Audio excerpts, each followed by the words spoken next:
नमस्कार दोस्तों, रोहित है यहाँ। दोस्तों, आपको पता है कि बीपीएससी हमेशा जब भी कोई कॉन्फ्रेंस होता है, थीम होता है, तो कम से कम एक प्रश्न तो होता ही होता है, एक प्रश्न पूछता ही पूछता है। तो इस बार G20 समिट अपने देश में हो रहा है और जो कि बहुत पॉम्प एंड शो से हो रहा है, इसलिए हम लोग समझते हैं कि बहुत इंपॉर्टेंट रहेगा। तो आज इस स्लाइड के मार्फत हम लोग जितने इंपॉर्टेंट समिट हैं उसके थीम्स क्या हैं उसको कवर कर लेंगे और इसके बाद आपको कुछ करने की ज़रूरत नहीं पड़ेगी। अगर आप ध्यान से देखेंगे तो इस स्लाइड में हमने सब कुछ कवर करने का कोशिश किया है। पहले हम लोग जो इंपॉर्टेंट सेगमेंट को कवर करेंगे वो आपका सेगमेंट है G20 समिट को पूरे डिटेल में कवर करेंगे। उसके बाद G7 समिट में करेंगे, प्राइम मिनिस्टर साहब गए हैं, इसको अच्छे से करेंगे। भारत शंघाई कोऑपरेशन ऑर्गेनाइजेशन का सदस्य है, इसको करेंगे। और अगर आपके पास हम लोग का बुकलेट है तो 94 और 95 पेज नंबर खोल लीजिए, वहीं से हम लोग उसको कवर करेंगे, आपके लिए सहूलियत रहेगा। शंघाई कोऑपरेशन ऑर्गेनाइजेशन को अच्छे से करेंगे। 7th रायसीना डायलॉग बहुत इंपॉर्टेंट है, इसको हम लोग अच्छे से करेंगे, इसको अच्छे से कवर करेंगे। और मतलब इसके बाद आपके पास कुछ भी नहीं बचेगा, नाटो वगैरह सारा खत्म करेंगे। I2U2 इंपॉर्टेंट है, ब्रिक्स समिट इंपॉर्टेंट है, बिम्स्टेक इंपॉर्टेंट है। जो भी इंपॉर्टेंट टॉपिक है उसको हम लोगों ने कवर किया है। बाकी आप पे निर्भर करेगा, रटने का तो कोई उपाय नहीं है, जितना आपको रटना होगा रट लीजिएगा। अब हम लोग स्टार्ट करते हैं। पहले हम लोग स्टार्ट करेंगे G20 समिट से, क्योंकि बहुत इंपॉर्टेंट है, तो G20 समिट से स्टार्ट करते हैं। Let us start. पहले तो आपको यह पता होना चाहिए कि जो G20 समिट है ये कितने देशों का समूह है। तो इसमें 19 देश हैं और एक यूरोपियन यूनियन है। यूरोपियन यूनियन में कितने सदस्य हैं? 27 यूरोपियन यूनियन में सदस्य हैं जो इसके पार्ट हैं। अगर आपको ख्याल हो कि यूरोपियन यूनियन की अभी अध्यक्ष कौन है, यूरोपियन यूनियन की चेयरपर्सन है उर्सुला। क्यों इंपॉर्टेंट है अभी आपको आगे पता चल जाएगा। उर्सुला वॉन डर लेयन, तो ये यूरोपियन यूनियन कमीशन के अध्यक्ष हैं। नाम महत्वपूर्ण है, इंपॉर्टेंट है, अभी आपको पता चलेगा क्यों इंपॉर्टेंट है। भारत जो G20 समिट का अध्यक्षता लेता है, कब लेता है? भारत 1 दिसंबर 2022 को अध्यक्षता लेता है। किससे लेता है अध्यक्षता? इंडोनेशिया से अध्यक्षता लेता है। अब ध्यान से आप देखो, G20 वाला समिट इतना महत्वपूर्ण क्यों है? इसलिए महत्वपूर्ण है कि जो G20 वाले जो देश के जो कैटेगरी हैं, 85% जो वर्ल्ड का जीडीपी है ये ग्रुप ऑफ कंट्रीज जो हैं अकेले देते हैं। अगर आप ट्रेड की बात करें तो 75% पूरे विश्व का ट्रेड ये देश के जो ग्रुपिंग्स है इनके साथ होता है। अगर आप पॉपुलेशन की बात करें तो 66% पॉपुलेशन पूरे विश्व का इस देश के कैटेगरी के साथ रहता है। तो अगर आप G20 की बात करेंगे तो G20 का एक लोगो होगा, एक थीम होता है। तो भारत ने भी अपना लोगो और थीम को बनाया है। और अगर आप देख रहे हैं तो यहाँ पर एक जो लोगो है वो ये लोटस है और यहाँ पर अर्थ है और ग्लोब आप इसको कह सकते हैं। हमारा थीम क्या है? वसुधैव कुटुंबकम, one earth, one family, one future. पर प्रश्न यहाँ पर यह महत्वपूर्ण हो जाता है मेरे बंधु कि ये जो वसुधैव कुटुंबकम है किस उपनिषद से लिया गया है? तो महा उपनिषद से लिया गया है। Can be a probable question in your examination. बहुत इंपॉर्टेंट है, इसको खूब डिटेल में करोगे आप। कब से कब हम लोग पूरा करने की कोशिश करेंगे? 9 सितंबर, 9 से 10 सितंबर 2023 तक चलेगा बेसिकली। पर इसमें आता कौन है? अब आपके जहन में ये प्रश्न उठना चाहिए कि इसमें आता कौन है। तो इसमें आने वालों की संख्या अगर आप देखेंगे तो 2 स्थिति बनती है मेरे बंधु। एक, 1999 से पहले देखो कि 1999 में क्या होता है। इसकी गठन जो होती है 1999 में होती है। 1999 में क्यों होती है? एशियन क्राइसिस हो गया है। तो it is an organisation which has been formed in the backdrop of the Asian crisis. This is very important for you. पर 2008 वाला जो आर्थिक मंदी आता है, जो ग्लोबल मंदी आता है, that has been the inflection point for the global economy as a whole. तो 1999 से 2008 तक आप देखेंगे कि इसमें लोग बहुत सीरियसली नहीं लेता है। फाइनेंस मिनिस्टर लोग की बैठक होती है, आरबीआई और जो वहाँ का जो सेंट्रल बैंक होता है उसके गवर्नर लोग की मीटिंग होती है। But in the backdrop of the 2008 के global crisis what we find is कि यहाँ से हेड ऑफ द स्टेट की बैठक होना स्टार्ट होती है। मतलब प्राइम मिनिस्टर वगैरह जाना स्टार्ट करते हैं, सारे देश के प्राइम मिनिस्टर जाना स्टार्ट करते हैं। नोटेबल मेंबर्स कौन कौन हैं बाकी आपको रखना होगा तो आप रख ही सकते हैं। यूनाइटेड स्टेट्स ऑफ अमेरिका है, रूस है, याद रखिएगा रूस इसका मेंबर है, ऑस्ट्रेलिया है, अर्जेंटीना है, नेपाल है क्या, अब आप सोचिएगा, पाकिस्तान है क्या, सोचिएगा, ये सब का क्या औकात है यार, पाकिस्तान इसमें क्या मेंबर है, चीन है क्या, बिल्कुल इसका चीन मेंबर है। क्योंकि अभी ऑस्ट्रेलिया का बात आ गया तो ऑस्ट्रेलिया से एक चीज याद रखिए कि भारत ने अभी ऑस्ट्रेलिया के साथ एक पैक्ट साइन किया है जिसका नाम है economic cooperation and trade agreement. कब साइन किया, अप्रैल 2022 में साइन किया। महत्वपूर्ण है, can be a probable question in your examination, इतना इंपॉर्टेंट है। अब देखो और इसमें क्या आपको बता दे, 17वां जी समिट का बेसिकली, अच्छा ये एक चीज बताना भूल गया कि ये जो लोटस क्या सिग्निफाई करता है। अगर आपसे पूछ दे कि लोटस क्या सिग्निफाई करता है तो lotus signifies the ancient heritage, हमारा जो एंशिएंट प्राचीन इतिहास है, प्राचीन जो गौरवशाली इतिहास है, it ancient heritage, ancient faith and ancient thought, है ना, तो इसको सिग्निफाई करता है। और वसुधैव कुटुंबकम तो आप जानते हैं कि पूरा धरती, पूरा विश्व जो है एक फैमिली है, एक परिवार है। 17वां समिट कहां हुआ था, जो 17th समिट होता है इंडोनेशिया में हुआ है। और इंडोनेशिया मेरे बंधु बहुत ही इंपॉर्टेंट है, एग्जाम के दृष्टिकोण से भी इंपॉर्टेंट है और ऐसे भी इंडोनेशिया इंपॉर्टेंट है। अगर आप इंडोनेशिया को क्यों इंपॉर्टेंट है, पहले हम लोग देखते हैं कि ये पूरा आपका इंडोनेशिया है, इसको ध्यान से आप देखिएगा। अब देखो कि इंडोनेशिया को हम लोग कैसे थोड़ा सा करने की कोशिश करते हैं, आप एक बार इसको ध्यान से देखेंगे। इंडोनेशिया इसलिए भी महत्वपूर्ण है कि आपको पता है कि ब्रह्मोस मिसाइल, हम लोग जो ब्रह्मोस मिसाइल है उसकी मारक क्षमता कितना है, 290 किलोमीटर है। हम लोगों ने अभी फिलीपींस के पास $374.9 बिलियन का, आपसे क्वेश्चन पूछ सकता है कि भारत ने किसको दिया है, तो 374.94 बिलियन का हम लोगों ने आर्म्स का डील किया है ब्रह्मोस मिसाइल का। यूजुअली हम लोग मिसाइल वगैरह के इंपोर्टर हैं, पर हमने ब्रह्मोस मिसाइल दिया है फिलीपींस को। पर इंडोनेशिया को भी हम लोग एक फाइनल स्टेज में है, निगोशिएशन स्टेज में है, कि जब इंडोनेशिया ने भी हमसे ब्रह्मोस मिसाइल मांगा है, क्योंकि आपको पता ही है कि ईस्ट चाइना सी में क्या हो रहा है, साउथ चाइना सी में क्या हो रहा है, चाइना एक एग्रेसर है, उसके कारण भी है। जो ब्रह्मोस मिसाइल सिस्टम है, अगर पूछ ले कि कैसा मिसाइल सिस्टम है, मोटा मोटी इसका रेंज 290 किलोमीटर है। अभी जो है ये सुपरसोनिक मिसाइल सिस्टम है। सुपरसोनिक मिसाइल सिस्टम का मतलब होता है कि लेस देन, अभी इसका 2.8 मैक नंबर के आसपास है। मैक नंबर क्या होता है हम पहले बता रखे हैं, उसको ध्यान से देखिएगा। पर अच्छा ये रहेगा कि हम थोड़ा सा आपको और बताते चले।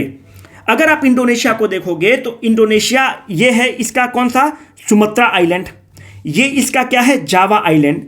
इस सुमात्रा और जावा के बीच में यहां पर एक वोल्केनो है जिसका नाम है क्राकातोआ वोल्केनो, और ये खूब एग्जाम में पूछता है क्राकातोआ वोल्केनो कहाँ है, it is in the Indonesia my dear friend. अब आप ध्यान से देखें, 17वां समिट तो यहाँ पे G20 का हुआ है, पर अभी वर्ल्ड ज्योग्राफी का थोड़ा सा रिवीजन कर लो। अगर आपसे पूछेगा कि भारत का निकटतम सागरीय पड़ोसी देश है, निकटतम जो सागरीय पड़ोसी देश है वो है श्रीलंका। अगर आपसे पूछता है कि निकटतम सेकंड निकटतम सागरीय पड़ोसी देश कौन है, that is called as the Indonesia. पर आपके जहन में क्वेश्चन आ रहा हो कि इंडोनेशिया कैसे है, आपको ध्यान रहे, सनद रहे, खबर रहे कि इंडोनेशिया में अंडमान, हम लोग का जो अंडमान एंड निकोबार है यूं है, और यहाँ से इंडोनेशिया स्टार्ट होता है। तो यहाँ पर Andaman and Nicobar is the part of the India, it is the integral part of the India, और उसका एक्सटेंशन ऐसे है, और यहाँ से इंडोनेशिया स्टार्ट होता है। ये बताओ कि एशिया का सबसे बड़ा, अच्छा छोड़ो, साउथ ईस्ट एशिया का पहले देखो कि साउथ ईस्ट, अब सोच रहे कि अब नहीं बताने के लिए, पर वीडियो बड़ा हो जाएगा, विषयांतर हो जाएगा, पर थोड़ा सा वर्ल्ड ज्योग्राफी रिवाइजिंग कर लो। साउथ ईस्ट एशिया का एक कंट्री का नाम बताइए जो लैंडलॉक्ड है। उसका करेक्ट आंसर है लाओस, लैंडलॉक्ड है। अब यहां से हम और 2-3 प्रश्न निकालते हैं कि लार्जेस्ट आइलैंड ऑफ एशिया हमको बताइए। लार्जेस्ट आइलैंड कौन है एशिया का, बोर्नियो जो है लार्जेस्ट आइलैंड है एशिया का, ठीक है। क्यों इंपॉर्टेंट है, कैसे इंपॉर्टेंट है बोर्नियो को देखेंगे तो बोर्नियो 3 देश से शेयर होता है। कौन कौन देश है, एक है इंडोनेशिया। कितना इंडोनेशिया शेयर करता है, 73% इंडोनेशिया करता है। 2 पर मलेशिया कितना करता है, 26% करता है। तो 7, 2, 9, 6, 3, 9, और 1 हो गया ब्रुनई कितना करता है, 1% करता है। यही इंपॉर्टेंट है बंधु, ध्यान रखोगे आप। अब बंद करते हैं, वापस चलते हैं ना, नहीं तो फिर बहुत वीडियो बड़ा हो जाएगा, इससे ज़्यादा हम लोग को ज़रूरत नहीं पड़ना चाहिए। अब देखिए कि अब हम लोग को क्या करना है। बाली इंडोनेशिया, ये इसका थीम है बंधु, इसको भी ध्यान आप थोड़ा सा रख लोगे तो आपके लिए सहूलियत रहेगा। जो 17th वाला है, रिकवर टुगेदर रिकवर स्ट्रॉन्गर, इसका थीम है। अब थोड़ा सा हम लोग G7 समिट पर चलते हैं, क्योंकि प्राइम मिनिस्टर साहब यहाँ पर गए थे। अगर G7 समिट का अगर आप ध्यान रखोगे तो G7 समिट का भारत उसका मेंबर है क्या? भारत उसका मेंबर नहीं है। तो G7 समिट में 48 G7 समिट कहाँ हुआ है और 49 G7 समिट कहाँ होने वाला है, दोनों महत्वपूर्ण है।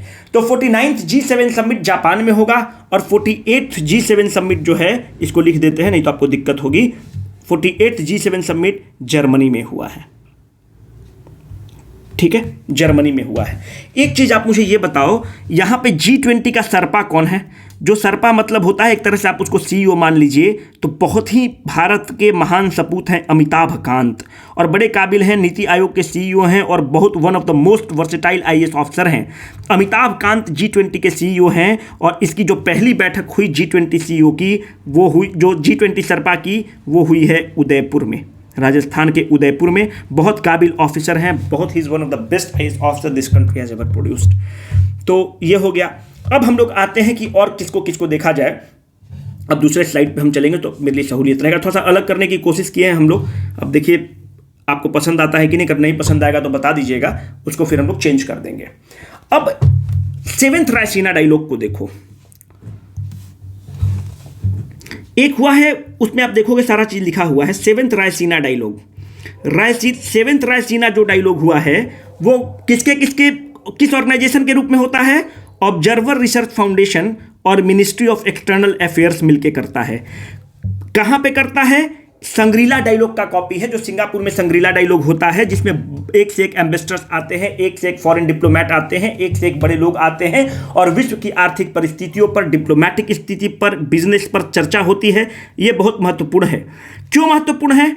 उद्घाटन तो प्राइम मिनिस्टर साहब करते हैं अपने, पर इसके जो अध्यक्षता, जो चीफ गेस्ट होते हैं, यूरोपियन यूनियन की चेयरपर्सन उर्सुला वॉन डर लियन होती हैं। ये इंपॉर्टेंट है, इसको आप ध्यान रखोगे, एग्जाम के लिए बहुत ही इंपॉर्टेंट है।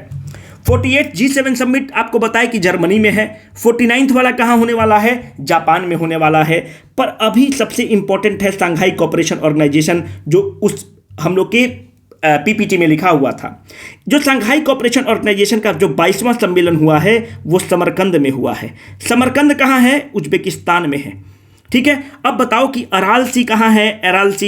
एरल सी जो है उज्बेकिस्तान और कजाकिस्तान से इंडोरेनिक है, उसके बीच में है। उज्बेकिस्तान और कजाकिस्तान के हम लोग थोड़ा सा वर्ल्ड ज्योग्राफी की तरफ घुस रहे हैं, पर कोई दिक्कत नहीं है, रिवीजन ही करवा रहे हैं आपका। 23वां समिट कहाँ होने वाला है? ये बहुत महत्वपूर्ण है। भारत में होने वाला है, गोवा में होने वाला है, 2023 में होने वाला है, बहुत इंपॉर्टेंट है। अब मुझे ये बताओ कि शंघाई कोऑपरेशन ऑर्गेनाइजेशन में एक बहुत चीज़ डिसाइड किया गया है वाराणसी को लेके। वाराणसी किसका क्षेत्र है? आदरणीय प्राइम मिनिस्टर का गृह कॉन्स्टिट्यूएंसी है, यहीं से चुनाव जीते हैं। यहाँ पर पहली बार इसको tourism and the cultural capital घोषित किया गया है। टूरिज्म एंड कल्चरल कैपिटल का मतलब ये होता है कि इन देश के लोग यहाँ पर आएंगे, इनको इजीली एक्सेस मिल जाएगा। टूरिज्म एंड कल्चरल कैपिटल घोषित किया गया है। यहाँ से हम लोग कल्चर का एक्सचेंज करेंगे और इसमें तो दूर है ही नहीं कि वाराणसी का इतिहास बहुत ही बढ़िया है। तो it will be a kind of the exchange of the culture that will take place between the members of the Shanghai Cooperation Organisation and India. This is the first ever the Shanghai Cooperation Organisation has issued a city to be a cultural capital and this has been done for 2022 and 23। It's a very important question। Total देश Shanghai Cooperation organisation में कितने हैं? 9। India कब join करता है? 2017 में join करता है। इसका हेडक्वार्टर कहाँ है बंधु? बीजिंग में इसका हेडक्वार्टर है, ख्याल रखिएगा। क्योंकि अभी शंघाई का नाम आ गया तो अब 2-3 चीज मुझे आप ये बताओ कि शंघाई जो है, कौन सा कलम ले लें, थोड़ा सा बदलते हैं। शंघाई जो है ये किस नदी के तट पर है? अच्छा, एशिया का सबसे बड़ी नदी कौन? एशिया का जो लॉन्गेस्ट रिवर है उसका नाम है यांगेच नदी। जो वर्ल्ड ज्योग्राफी वाले एस्पिरेंट हैं, आप लोग को ये सारा हम बताए हुए हैं, आप लोग के लिए रिवीजन है। It is the largest river of the Asia and the Shanghai is on this नदी, है ना, आपके लिए रिवीजन है। इसको आप ध्यान से करेंगे। तो शंघाई कोऑपरेशन ऑर्गेनाइजेशन का इतना ही है बंधु, इससे ज़्यादा जरूरत नहीं पड़ेगा। अब देखो थोड़ा सा नाटो के बारे में आप करो। जो नाटो है उस स्लाइड में सारा चीज़ आपको हम दे रखे हैं। अब नाटो को ध्यान से देखो। नाटो में 32वां अभी उसका मीटिंग हुआ। कहाँ पे हुआ? मैड्रिड में हुआ। 2022 में हो चुका है। तो इसका 33वां होगा कहाँ? लिथुआनिया में होगा। आपको कभी भी पूछ सकता है कि कहाँ होगा।